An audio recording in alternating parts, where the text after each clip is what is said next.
In the last two episodes, we talked about the Anima and the Animus, and how they are mediators between consciousness and the unconscious. But with that also, they are a way we can connect to the self as well, which we're gonna go into within this episode. Where in the previous episode, we also talked about, how the Animus, but the Anima as well, helps in the process of integration. But when it comes to this process of integration, an important factor, when it comes to this would be the Jungian self. In Jungian psychology, the concept of the self holds a central role in a person's psyche and personal development, intrinsically tied to what Carl Jung termed individuation. In this process, regarded as the pinnacle of psychological development by Jung, entails the integration of all parts of one's psyche, uniting both conscious and unconscious elements into a harmonious and balanced whole. The self is then also often characterized as the comprehensive essence of a person's psyche, so really the entirety of who someone is. So really, spanning the conscious and unconscious realms, within a person. And Jung positioned the self as the principal archetype, serving as the guiding principle that forms the core of an individual's identity. This archetype is symbolically represented through archetypal images such as the mandala, for instance, which is a circular, symmetrical pattern signifying unity and wholeness. And these symbols can also frequently emerge in dreams, fantasies, and artistic expressions, acting as a beacon to illuminate one's path of self-discovery. The self can also be seen as either male or female, as mother goddess or as Merlin type.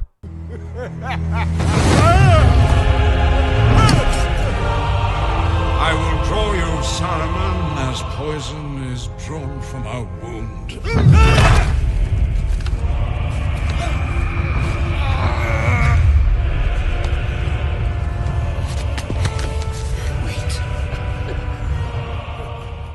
Or as animal in tune and adapted with all around it. And the self is not limited to an image of aged wisdom either, and can also be embodied by youthful energy. Within modern culture, some good examples of the archetype of the self would be, for instance, as the wise old man archetype, which also ties directly, to the self. It's Gandalf, but also Dumbledore. But there's one condition. You must obey every command I give you without question. Yes, sir. You do understand what I'm saying? Should I tell you to hide, you hide. Should I tell you to run, you run. The archetype of the self being outside of time also hints at a special omnipotence. And the self can also be represented as a crystal. The mathematically precise forms, in that sense reminding us that there is a spiritual order even in dead or inanimate matter. And the idea that a lifeless object can be held as a symbol of the self, as Jung pointed out, it also raises questions regarding the still unknown relationship between psyche and matter, and the possibility that they are all related phenomena, one inner and one outer. But the self-archetype, on a deeper level, also, represents the integration and balance of all the other archetypes within an individual. It represents the sense of wholeness and the realization of one's true potential. So in that sense, that's why, the self-archetype is often also associated with the concept of the true self or authentic self. And at its core, the self acts as a wellspring of meaning and purpose within an individual's life, offering an inner compass to navigate towards a more authentic and fulfilling existence. In aligning one's life with the self results in a deep sense of purpose and inner contentment. But the pursuit of equilibrium in the relationship with the self also, means an ongoing journey as well. And it necessitates the reconciliation of opposing forces, conscious and unconscious, masculine and feminine, light and shadow.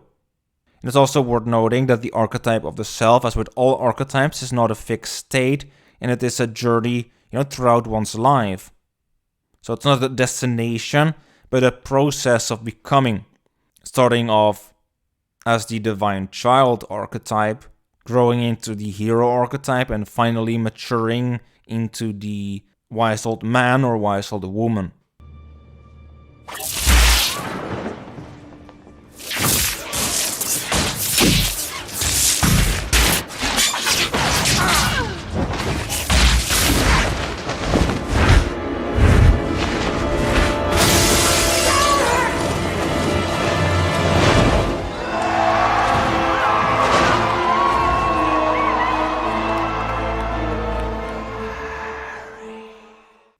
The Choreos and Arctea rituals that we're going to talk about way later within the series are very much connected to nurturing this divine child within, this inner flame, and thus be able to connect to the self, to one's true, authentic self, and liberate oneself of all these, oppositions and dualities, that we see within the culture.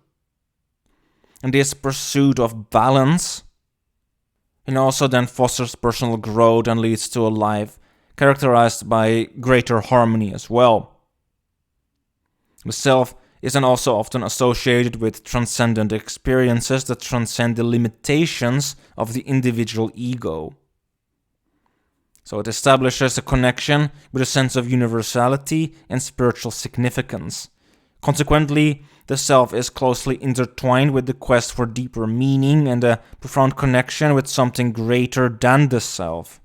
And integral to the process of individuation is also the acknowledgement and integration of the shadow, the concealed and darker facets of the psyche. So the self contains both the luminous and light side of humanity, but also its shadowy elements, making it imperative to confront and assimilate the shadow in the pursuit of wholeness. So the self archetype has both positive and negative qualities depending on, how well one integrates it or how far away from the self one is. So I want to first go into the positive traits of the self archetype and then, go a little bit into the negative manifestation as well. And the positive traits contribute to a person's personal growth and psychological well-being. And these traits then also serve as guiding principles on the path to self-realization and a more fulfilling life. The first one being tied to integration. So the self-archetype embodies the capacity to bring together all aspects of one's being into a cohesive and harmonious whole. So it encourages the unification of diverse parts, both conscious and unconscious, thus fostering a sense of wholeness, where an essential trait of the self is the ability to maintain equilibrium and harmony between these different parts of oneself. And this equilibrium enables a more stable and centered existence. So we're not just pulled along by these different oppositions, similarly, within the culture, but also within our lives as well. Where the self-archetype then also promotes authenticity by empowering, people to remain true to themselves and live in alignment with their core values and beliefs. So, it encourages the expression of one's genuine self. Where leadership qualities and also can start to emerge as an extension of the self-archetype as well. Because when one, does this kind of deeper embodiment of, like aligning with one's core values and beliefs, it also enables, people to basically lead by example. So by living authentically and pursuing self-realization, one can then also inspire others to embark on their own journeys of self-discovery and personal growth. Where next, another important aspect of the self is the profound self-awareness that it leads to as well. because it enables people, then to gain a deep understanding of themselves, their inner motivations, and the intricate workings of their own psyche. But this is also tied to the entire process of individuation itself. And in that sense, the self archetype really propels, people towards self-realization, motivating them to actualize their full potential and live a life characterized by fulfillment and purpose. Going from the potential of the divine child archetype through the hero towards the wise old man or woman. Even though, one should not lose touch with the divine child either. Because, the divine child and the king or queen or the wise old man and the wise old woman, need each other to balance that out. Where the self-archetype finally also empowers people to make wise and informed decisions, rooted in a more deep understanding of their true selves. So it guides choices that are in alignment with one's authentic nature, thus promoting a life imbued with both wisdom and purpose. But the self-archetype also has negative aspects as well. This is especially true when one becomes very deeply disconnected from the self and from the unconscious, where it can start to manifest negatively. And these negative aspects of the self-archetype include megalomania or delusory fantasies that may possess the individual so far as to result in losing touch with human reality. And it's important to note that these negative aspects of the self-archetype can often, also be a result of unresolved issues or imbalances in other archetypes. For example, unresolved issues with the ruler archetype can lead to feelings of superiority and a lack of empathy, while unresolved issues with the magician archetype can lead to delusional thinking. Though in general, the negative aspects of the self-archetype can manifest when an individual is not able to integrate all the other archetypes and is not able to find a balance within themselves, leading to an unhealthy and distorted sense of self. But when it comes to the self, this also, is then linked to individuation, as I said. And for Jung, this is very deeply connected also to the process of alchemy. And alchemy is a centuries-old tradition with roots in both science and mysticism, which also holds, profound symbolism that intertwines with the Jungian concept of the self. And at its core, alchemy is the transformation of base materials into gold, but it carries a deeper symbolic meaning. Because really it's a spiritual and psychological journey, mirroring the path of self-discovery and individuation. There being the Nigrido stage, which aligns with shadow work, the Albedo stage, which aligns with Anima and Animus work, where there's the Citrinita stage tied to the wise old woman or man, and finally the Rubedo, which is tied to the self. And in alchemy, one of the pivotal stages is known as Conjunctio, representing, the union of opposing forces. And this stage aligns also with the Jungian perspective on the integration of conscious and unconscious parts of the psyche. And that ties also into the archetype of the self. The union of opposing forces in alchemy also often involves the fusion of masculine and feminine principles. The masculine being represented by the sun and the feminine represented by the moon. And this union parallels Jung's concept of integrating the conscious and unconscious, or the union of the masculine and feminine, for instance. This is a dynamic process wherein opposites merge and create a harmonious, balanced whole. So just as alchemy seeks to transform base elements into the noble substance of gold, Jungian psychology aims to lead people towards self-realization and the realization of the self, one's authentic self. And in both cases, the journey involves confronting inner conflicts, embracing paradoxes, and ultimately achieving a state of unity and wholeness. And the concept of gold in alchemy also symbolizing the culmination of what is called the great work, which also, then resonates with the idea of the self and Jungian psychology.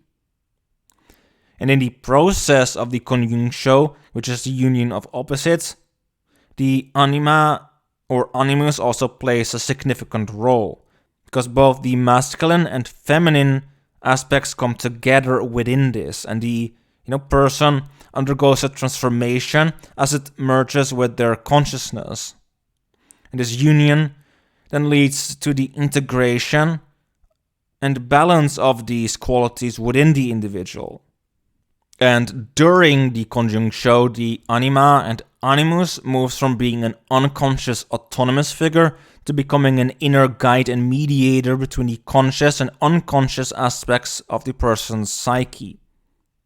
So the anima or animus, now integrated and aligned with the conscious self, starts to provide, a source of creativity, intuition, and wisdom, and serves as a bridge to the deeper parts of the unconscious, which then also helps in the process of self-discovery and transformation. And as they become integrated, this then also contributes to a more holistic and harmonious personality as well. So allowing for a greater capacity for empathy, emotional depth, and a balanced expression of both masculine and feminine qualities, where this integration can also lead to a sense of wholeness and a deepening of the person's relationship with themselves and others. And during this process of integration of opposites, people may also encounter various sensations, emotions, and experiences related to the activation and the harmonization of the anima and animus archetype. And these experiences can be highly, personal and can manifest in different ways for each person. But from personal experience, there can be also a cold feeling around the heart that can come up, which is a sign of the anima archetype emerging and making its presence felt. And the heart is often associated with the seat of the soul, the philosopher's stone, and with it the self. The cold sensation thus also indicates a stirring of these aspects within one's psyche as one undergoes the process of integration. And after the stage of the conjunctio, the alchemical journey continues with further stages of transformation.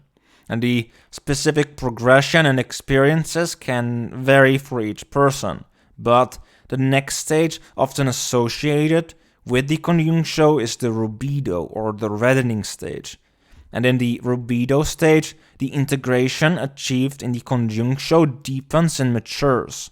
It is characterized by a sense of inner aliveness, vitality, and a heightened awareness of one's true nature.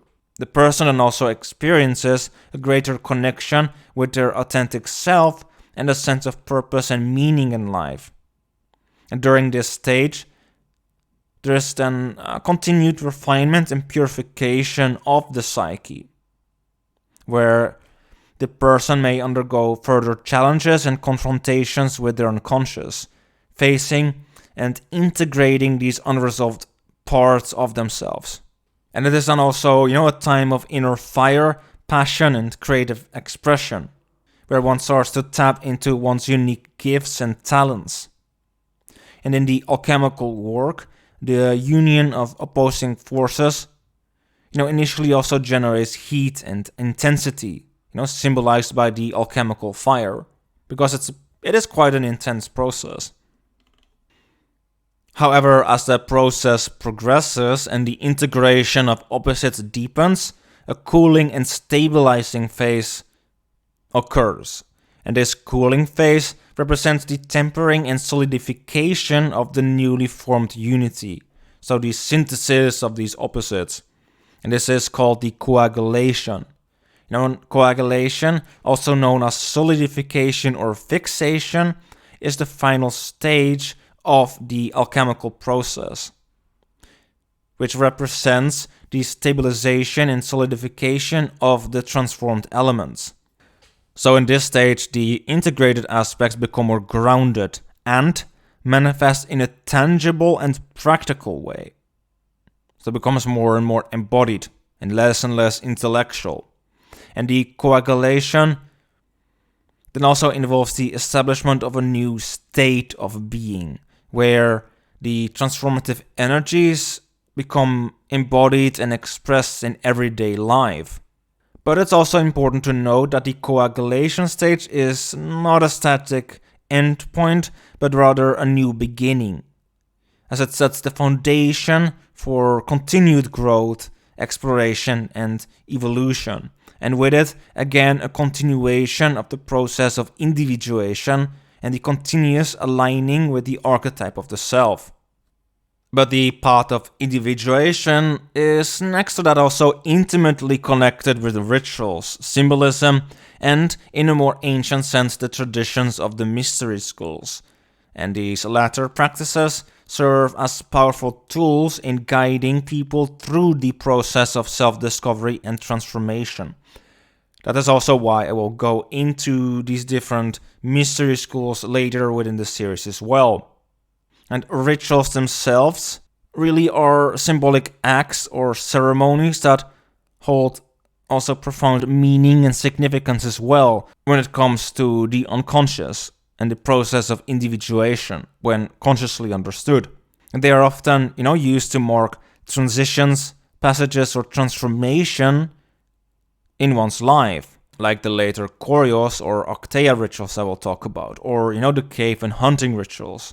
And when it comes to individuation, rituals then, also play a crucial role in helping people navigate the various stages of this journey.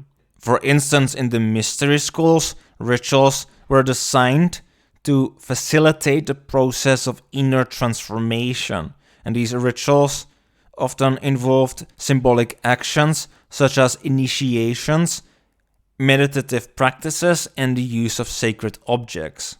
And these were designed to create a bridge between the conscious and unconscious, allowing individuals to confront their shadows, explore their inner depths, and gain insight into their true selves. So the power of rituals lies in their ability to connect the person to archetypal forces and universal truths in an experiential manner. And by engaging in these symbolic acts consciously and, when understood, people can then also tap into the collective unconscious and, facilitate this process of individuation. And through the repetition of these rituals, patterns and symbols that resonate with the psyche are then also reinforced, promoting both self-awareness and inner growth. Symbolism, in that sense, like I had talked about earlier, is the language of the unconscious mind. And it is a means of, conveying complex and abstract ideas through concrete and tangible ways. So symbols can also carry deep layers of meaning and can evoke powerful emotions and insights. Similarly, poetry can do the same thing. And in the individuation process, symbolism is the key to unlocking the mysteries of the psyche. Symbols can emerge in dreams, fantasies, and creative expressions. And these symbols act as signposts, guiding people on their journey of self-discovery. So, they can guide you too, if you look out for them and start to understand what they mean. Because they represent parts of the unconscious, archetypal forces, or personal experiences that require exploration and integration. And mystery schools recognize the potency of this symbolism in facilitating such transformation. They often then also use sacred symbols, geometric shapes, and mythological stories to convey universal truths and provide a framework for understanding one's place in the world. And initiates in these schools, like Plato for instance, were taught to decipher the hidden meanings of these symbols, thus deepening their connection to the unconscious and fostering self-realization. So, getting outside of Plato's cave. And I guess in the modern sense, outside of the matrix. However, this kind of symbolism, finds its origins in much more ancient times than the classical Greek or Roman times that these mystery schools flourished. This goes way further back into prehistory, which is then also an important foundation to explore when it comes to understanding later symbolism used within the rites of passage rituals we will go into, and also within Göbekli Tepe, which in a later sense also links directly to the mystery schools as well.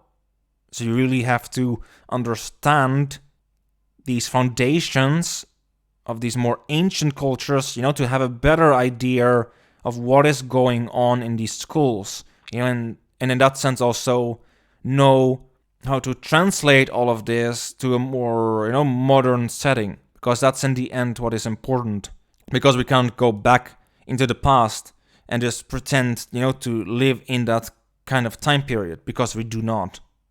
So, this wisdom has to be brought forward into the future and adapted to our own times.